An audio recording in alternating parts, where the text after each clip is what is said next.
Saudações! Sejam bem-vindos a mais uma aula do estudo aprofundado da doutrina espírita. Estudo aprofundado da doutrina espírita. Livro 5, Filosofia e Ciência Espíritas. Roteiro 8, Jesus. Neste roteiro, nós vamos analisar o estudo sobre Jesus, considerando o critério histórico. E vamos entender também qual a visão da doutrina espírita a respeito de Jesus. Tópico 1, Jesus histórico. Os estudos sobre a vida e a obra de Jesus podem ser realizados a partir de duas fontes principais: os textos canônicos e os não canônicos. Os primeiros representam referências das normas eclesiásticas e dos dogmas definidos pelas igrejas cristãs ao longo dos séculos. Os segundos são utilizados pelos historiadores como método histórico de análise crítica dos textos evangélicos, denominado Jesus histórico, cuja finalidade é reconstruir o contexto histórico do primeiro século da cristandade. Jesus histórico não considera os axiomas teológicos religiosos ou determinismos bíblicos. Embora as reconstruções históricas variem, são concordantes em dois pontos. Jesus era um rabino judeu que atraiu um pequeno grupo de galileus e, após um período de pregação, foi crucificado pelos romanos na Palestina sob investigação dos sacerdotes judeus durante o governo de Pôncio Pilatos. A busca pelo Jesus histórico foi iniciada com os estudos do filósofo deísta alemão Hermann Samuel Reimarus, de 1694 a 1768, que, junto com outros estudiosos, passaram a duvidar da historicidade relatada pelos textos sagrados, aceita sem controvérsias até o século XVIII, quando surgiu o movimento iluminista na Europa.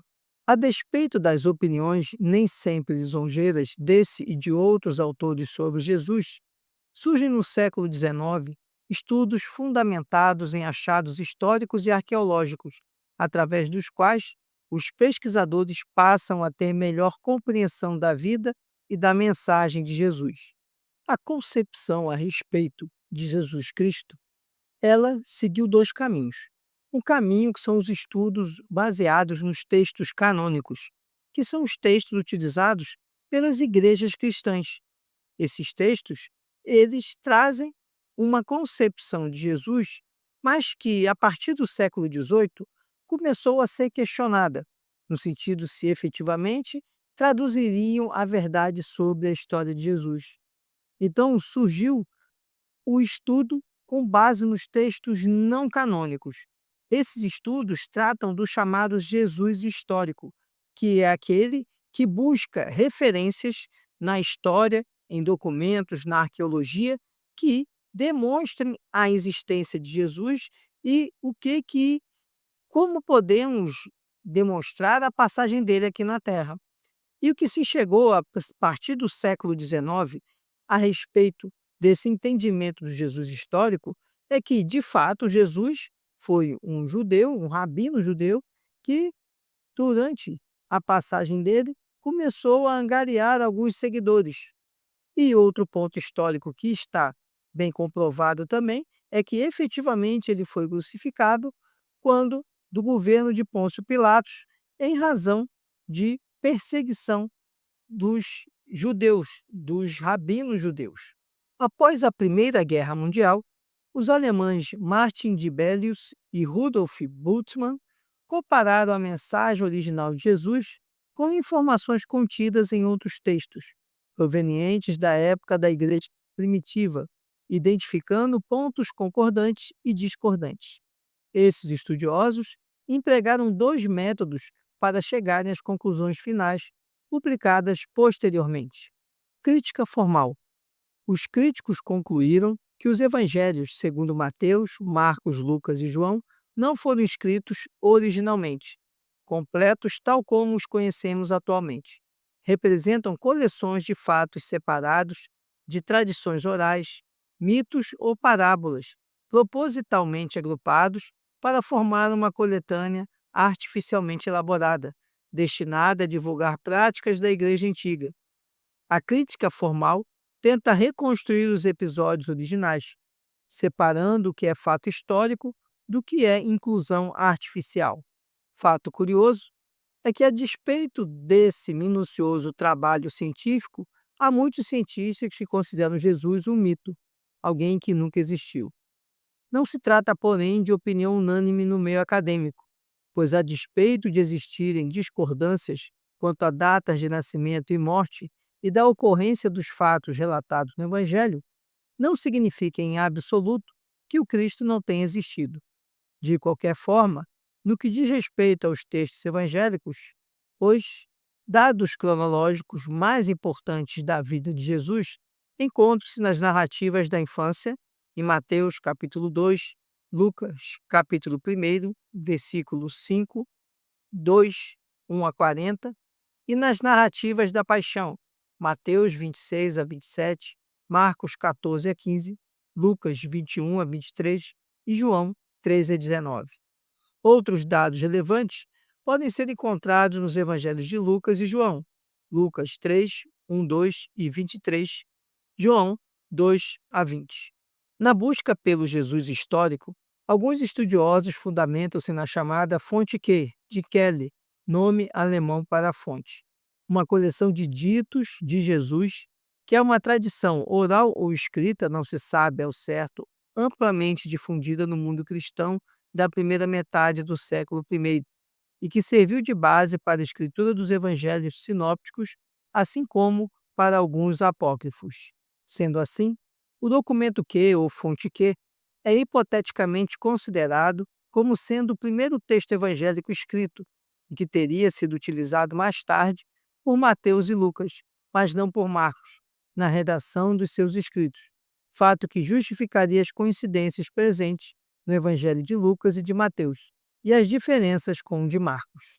Na década de 1970, o controvertido teólogo irlandês e ex-sacerdote católico abandonou a batina em 1969, John Dominic Crossan, considerado um dos maiores críticos da Bíblia e autor do livro Jesus Histórico ou Jesus Seminar, analisou a historicidade de Jesus com base na chamada referência Q e no Evangelho de Tomé, tido como apócrifo.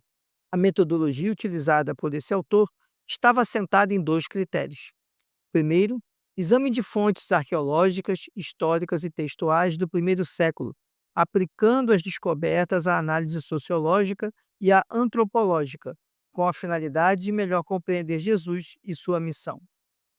Segundo, dar ênfase ao judaísmo de Jesus, contextualizando suas origens e ensinos aos acontecimentos do primeiro século do cristianismo. O historiador John P. Meyer, professor da Universidade Católica de Washington, Estados Unidos, um dos mais respeitáveis pesquisadores de assuntos bíblicos da atualidade, considera com muita propriedade que não podemos conhecer Jesus real através da pesquisa histórica, quer isto signifique sua realidade total ou apenas um quadro biográfico razoavelmente completo. No entanto, podemos conhecer o Jesus histórico. Por Jesus da história, refiro-me ao Jesus que podemos resgatar e examinar utilizando os instrumentos científicos da moderna pesquisa histórica. Vimos então que, após a Primeira Guerra Mundial, pesquisadores alemães fizeram um estudo de tudo que havia em termos de escritos sobre Jesus, principalmente os escritos históricos. Então, eles utilizaram dois métodos. O primeiro, chamado redação criticista, que seria a análise dos textos e a verificação de possíveis incongruências. O segundo seria a crítica formal.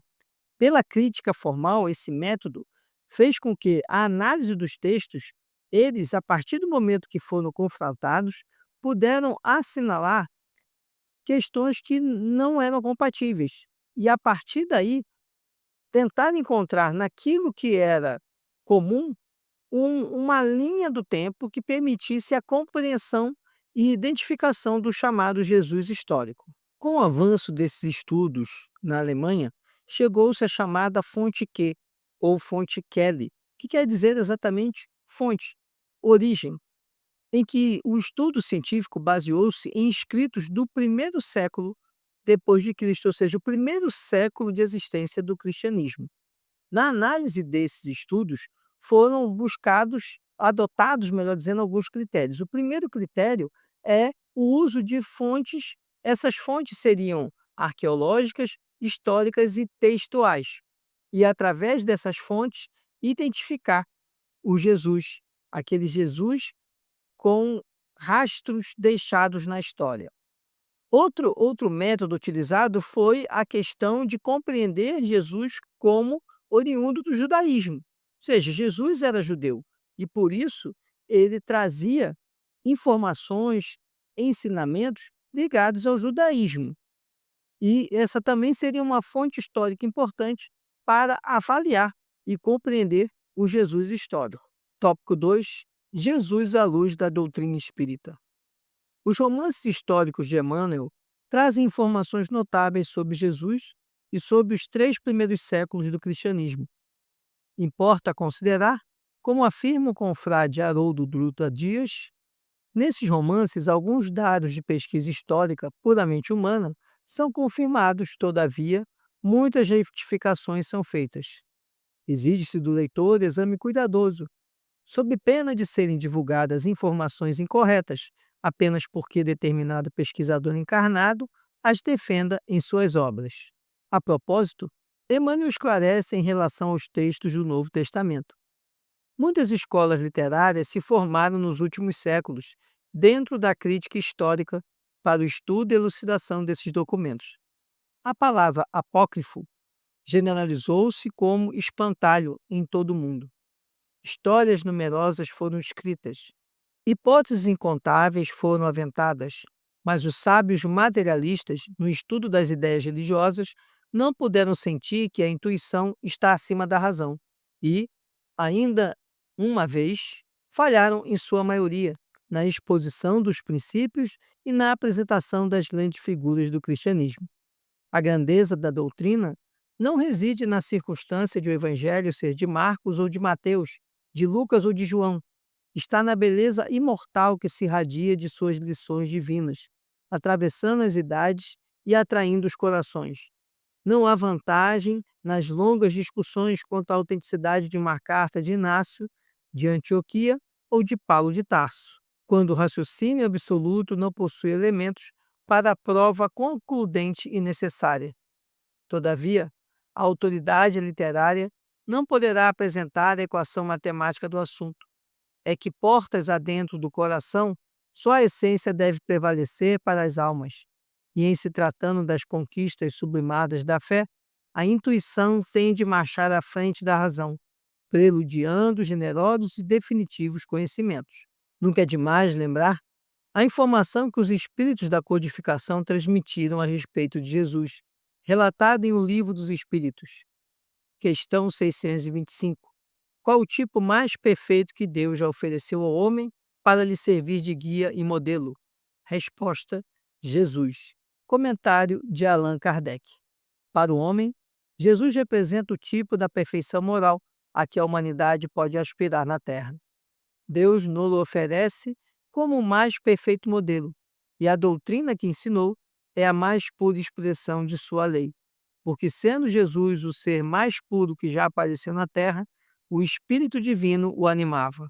Ainda que persistam opiniões contraditórias sobre o que Jesus fez ou não, ainda que sua mensagem não tenha sido suficientemente compreendida, importa destacar, como ensina Emmanuel, que a sua vinda entre nós marcou o início da era definitiva da maioridade espiritual da humanidade terrestre, uma vez que Jesus, com a sua exemplificação divina, entregaria o código da fraternidade e do amor a todos os corações.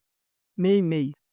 A palavra do Cristo é a luz acesa para encontrarmos na sombra terrestre, em cada minuto da vida, o ensejo divino de nossa construção espiritual.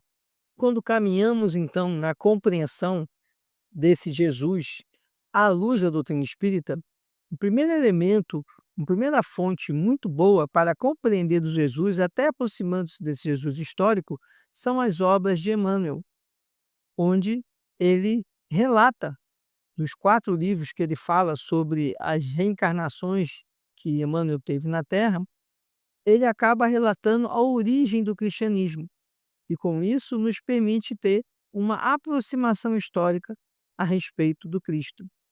Sabendo que, como diz o próprio Emmanuel, que quando você confronta o texto de Emmanuel com algumas conclusões de estudiosos atuais, parece haver uma contradição, mas na verdade, o que o Emmanuel apresenta não é uma obra literária baseada em achismos ou nitidamente com o fim literário apenas, e sim tem um conteúdo histórico, ou seja, aquilo que Emmanuel relata, efetivamente estão nas origens do cristianismo e, portanto, servem como parâmetro para conhecermos esse Jesus. Mas além das obras de Emmanuel, temos também o próprio Livro dos Espíritos, que na questão 625, quando Kardec pergunta qual seria o modelo de homem que Deus apresentou para a humanidade, a resposta é bem simples e curta: Jesus. Dando para nós que Jesus é um modelo que todos devemos buscar, devemos seguir. E não só isso, que Jesus é o espírito mais puro que já pisou na terra e andou no meio de nós. Então, precisamos ver outros textos espíritas que nos apresentam um pouco da visão do espiritismo sobre Jesus. E o primeiro apresentado é o de Meimei, onde Meimei diz que a luz de Jesus é a luz que nos orienta para a nossa jornada espiritual. Everton Quadros, primeiro presidente da FEB. Em todas as circunstâncias, reconheçamos-nos defrontados pelo Mestre, no exercício da fraternidade dinâmica. Indubitavelmente, asseverou ele não ter vindo para destruir a lei, e sim para dar-lhe cumprimento. E executou-a, substancializando-lhe os enunciados na ação construtiva com que lhe ampliou todos os preceitos em luzes de ensino e afirmação de trabalho. Ao revés, ajustou-se à comunidade em penhor de sorrigimento e sustentação do homem integral, aparando-lhe corpo e alma. Explicou a verdade, tanto aos rabinos quanto aos pescadores de vida singela. Pregou a divina mensagem no topo dos montes, alimentando estômagos famintos e clareando cérebros sequiosos de luz. Socorreu mulheres infelizes e crianças abandonadas.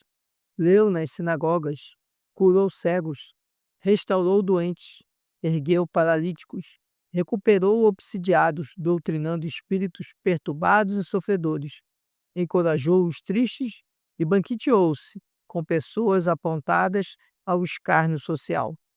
Sem qualquer laivo de culto à personalidade, viveu no seio da multidão. Emmanuel, a lição do Cristo é também comparável à fonte e ao pão, ao fator equilibrante e ao medicamento, que são fundamentalmente os mesmos em toda parte. No trato, pois, de nós ou dos outros, é forçoso não olvidar que o próprio Senhor nos avisou de que as suas palavras são espírito e vida. Irmão X, Humberto de Campos.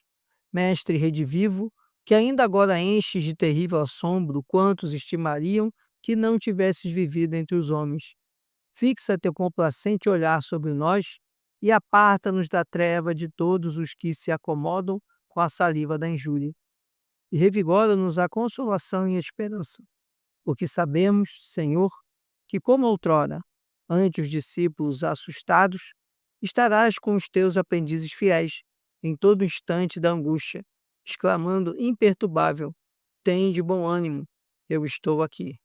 Bezerra de Menezes, todos os talentos da bondade do Senhor se nos acumulam agora nas mãos, em torrente de oportunidades e trabalho, recursos diversos e potencialidades virtuais. Eurípides Barçanufo. A seara do Senhor, no solo infatigável do tempo, guarda riquezas inexploradas e filões opulentos. Aquele que grafa uma página edificante, semeia um bom exemplo, educa uma criança, fornece um apontamento confortador, entretece uma palestra nobre ou estende uma dádiva. Recolherá 100 por um todos os grãos de amor que lançou na sementeira do eterno bem, laborando com a vida para a alegria sem fim. Vimos então, nesses diversos trechos de espíritos e de também espíritas falando sobre Jesus, que Jesus, ele é a verdade. Ele veio trazer para nós a verdade. E mais que isso, ele veio também ser um fator equilibrante e um medicamento. Ele veio nos ensinar a importância de nós encontrarmos o equilíbrio espiritual e também de curar todas as nossas mazelas, todas as nossas inferioridades. Jesus também veio como luz para iluminar o caminho de todos aqueles que se encontram nas sombras, de maneira que eles tenham uma orientação, tenham um guia para sair dessas sombras e chegar no dia à luz. Jesus também veio trazer consolo quando ele traz para nós o Sermão do Monte, que nada mais é que um grande consolo, uma grande consolação para toda a humanidade, de saber que tudo aquilo que vivenciamos na terra é temporário. E ainda, Jesus veio trazer a esperança, a partir do momento que ele nos mostra o reino de Deus e diz que o reino de Deus aguarda por nós, que cabe a nós apenas caminhar até ele. Esse então era o conteúdo que tínhamos para essa aula. Se você ficou com alguma dúvida, deixe nos comentários sua pergunta, que nós responderemos com o maior prazer. E eu peço que você curta, comente e compartilhe. Ajude esse conteúdo a chegar a mais pessoas. Fique com Deus, muita paz e muita luz.